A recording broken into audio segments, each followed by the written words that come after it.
Bonjour à toutes et à tous, bienvenue sur Authentiques Auto. Aujourd'hui, j'ai envie de vous proposer quelque chose de différent. Si vous me suivez sur Instagram, vous savez que dans les parkings souterrains monégasques, on trouve tout un tas de pépites, de vieilleries, de voitures qu'on voit nulle part ailleurs. Et c'est pour ça que j'aimerais vous proposer une petite session où on va aller explorer ces parkings souterrains ensemble. On va commencer tout de suite avec cette Talbot Samba Cabriolet en combo avec une Mercedes 300e W124 en phase 1, couleur champagne beige combiné avec un intérieur en tissu beige. Pas très propre, par contre une config bien élégante sur ce break 325i et puis surtout le moteur 325, donc c'est un 600 lignes parmi les plus puissants. Je remarque avec plaisir aussi que c'est un phase 1. Donc il a ses clignotants orange et donc voilà les phares de phase 1. 325i break bleu marine, une personne de goût assurément. Ce Classe G il est assez intéressant parce que d'une part on dirait qu'il est version pompier, enfin je sais pas, il est un peu bizarre, rouge comme ça, très rustique avec une gigantesque antenne. Mais quand on regarde à l'intérieur, passage 280, c'est un 6 cylindres, on voit sur le volant là-bas qu'il est équipé PMR. Donc c'est visiblement une personne à mobilité réduite qui a ça. Donc pourquoi un Classe G comme ça? Plein de mystères, en tout cas il est toujours garé là. Perdu dans un coin qui se repose comme ça, un Range Rover de première génération. Encore une fois en très bon état, et là ce qui attire l'œil c'est le fait qu'il soit en version 5 portes. On sait que les premiers Range Rover on les voyait souvent en version 3 portes, mais non, celui-ci il est allongé. Je pense que c'est la première fois que j'en vois un. Il est assez impressionnant. Une rare Saxo VTS, pas en très bon état, mais ce qui m'intéresse c'est qu'elle est dans une double teinte de gris. Donc vous voyez tous les pare-chocs à partir des élargisseurs d'ailes sont gris foncé. La VTS c'est une petite bambinette qui fait 120 chevaux pour même pas une tonne, pour commencer à connaître, et elle est absolument flambante. La plaque sur le côté comme ça me fait toujours rigoler. Et puis on a son garage d'origine avec un autocollant Monaco. Là, on a peut-être le spot de la journée. Vous savez comme j'aime les Twingo phase 1, vous savez comme j'aime les voitures authentiques en bon état, et bien là, elle coche toutes les cases. Ses pare-chocs sont à peine décolorés. Sa peinture, bon, il y a quelques stigmates, mais elle n'est pas du tout fanée. Et puis surtout, elle a son autocollant du garage d'origine, une petite Twingo. C'est la seule pour l'instant qu'on a vue dans les parkings de Monaco. Ça se fait assez rare et elle est impressionnante. Là, on a une W124. Je ne saurais pas vous dire le moteur, mais au vu des jantes alliages et puis de la double sortie d'échappement, je parierais sur une 300e. C'est une phase 1 dans un beau combo de gris plutôt rare. Et à l'intérieur, on note quelques options comme le double airbag, bien la climatisation, elle a aussi une vieille radio, boîte automatique 5 vitesses, regardez, on voit le petit 4 écrit dessus, et puis elle a seulement 115 000 km, autant vous dire que sur cette voiture-là, c'est seulement un rodage. Un bel exemplaire donc. Bon, clairement à cet étage du parking, c'est un festival. D'abord, on commence avec une hallucinante Honda NSX, une bête tapie dans sa tanière. Je ne reviens pas de la croiser ici, je ne l'avais jamais vue celle-ci. On enchaîne avec un probablement 500 SL ou 320 SL en tout cas, les toutes premières phases avec le gris, les deux teintes de gris au niveau des pare-chocs, phare jaune, clignotant orange. Ça continue de ce côté avec un cabriolet 330i, mais surtout une Fiat Uno restylée. Est-ce que ça, on pourrait en voir ailleurs à Monaco comme ça dans un parking blanche avec ses pare-chocs plastiques? C'est monstrueux. On continue ici avec un petit coupé Fiat.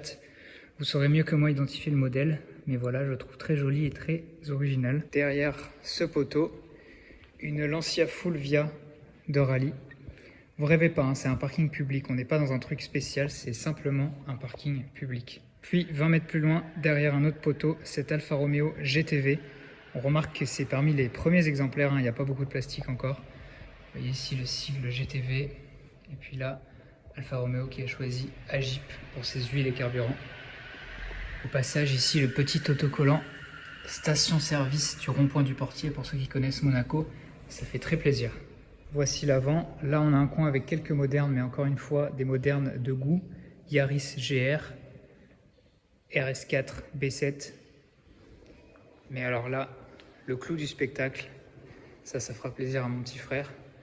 Renault 21 Nevada, dans une couleur blanc comme ça, un peu glacier avec les pare-chocs plastiques et les phares jaunes. Ah oui, et puis parce que ça suffit pas, il y a aussi R5 Turbo de rallye. Ce parking, c'est complètement démentiel. Non, non, je ne vous l'ai pas montré 2 fois. Il y a une autre Fulvia Rally dans le même parking.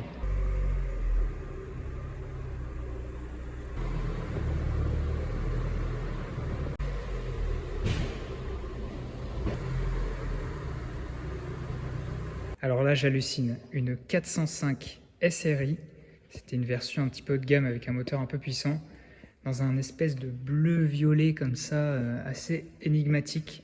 Mais surtout, regardez-moi son état. Non, là, c'est vraiment Monaco, top qualité de Monaco. Même les jantes n'ont pas du tout bougé. Là, elle a un pare-soleil arrière, un intérieur en velours et on voit au loin son volant sans airbag. Sur les portières, elle a des protections. C'est vraiment quelqu'un qui prend soin de sa voiture. Et donc, sans surprise, à l'avant, c'est tout aussi magnifique. On est tellement profond dans ce parking qu'on est presque en train de toucher la croûte terrestre. Et pourtant, il y a encore des voitures. Audi S6 posé comme ça, quelle agressivité avec ses jambes BBS. Intérieur biton, cuir Alcantara. Quelques stigmates d'utilisation, elle n'est pas très propre. Mais quel monstre, c'est un truc de fou. Un mystère monégasque cette GT Turbo. Elle est super propre, par contre il lui manque une calandre et un phare. Visiblement, elle a participé à pas mal de courses de côte et rallye. Et l'arrière, elle est très jolie. Un autre duo très connu à Monaco, mais hallucinant pour le commun des mortels. D'abord, une 205 Turbo 16, version routière, donc d'homologation. Ça, c'est de la folie de voir ça dans un parking public. Et on voit à travers le pare-brise les sièges siglés Peugeot et son arrière si caractéristique avec le moteur central.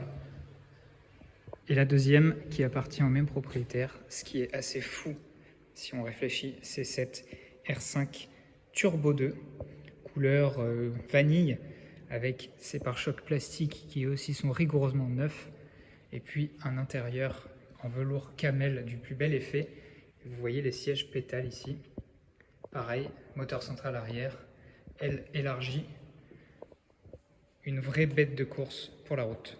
Au passage, Renault 20 ou 30, j'ai jamais su les distinguer. Plutôt propre, française celle-ci, et avec un superbe intérieur en velours rouge. J'ai l'honneur de vous présenter l'une des Opel Corsa les plus propres de la principauté, si ce n'est la plus propre. En plus, c'est une essence celle-ci. Vous voyez, elle a tous ses enjoliveurs. Elle est très mignonne. Et elle est bien brillante. C'est une finition City au passage. Et de l'avant, c'est tout aussi clean. À mon avis, cette 309 GL phase 1 n'a pas bougé depuis longtemps. Mais ça fait plaisir à voir tout de même. Bon, elle est vraiment pas en bon état, la vitre est ouverte. Je pense qu'elle est abandonnée honnêtement. Petit break Honda Civic Aerodeck, très rare sur les routes de France, en très bel état, avec ici le rappel du moteur VTEC. Et à l'arrière, son autocollant, Monaco Motors Cavallari.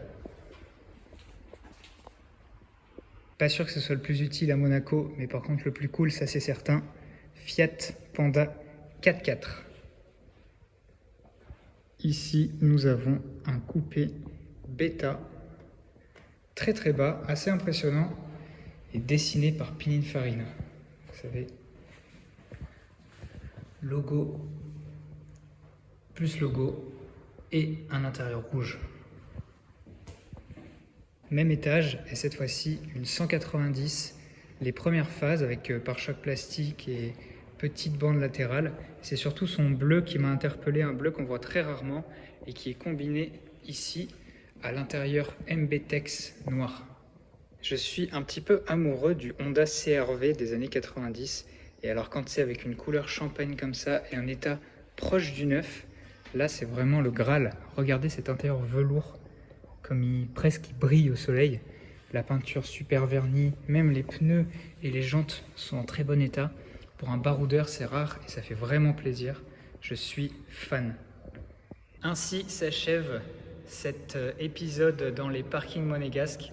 Dites-moi quelle est la voiture qui vous a le plus impressionné ou bien le parking dont vous avez préféré l'ambiance. En tout cas, si la vidéo vous a plu, n'hésitez pas à mettre un petit like, à la partager, à la commenter, ça fait toujours plaisir.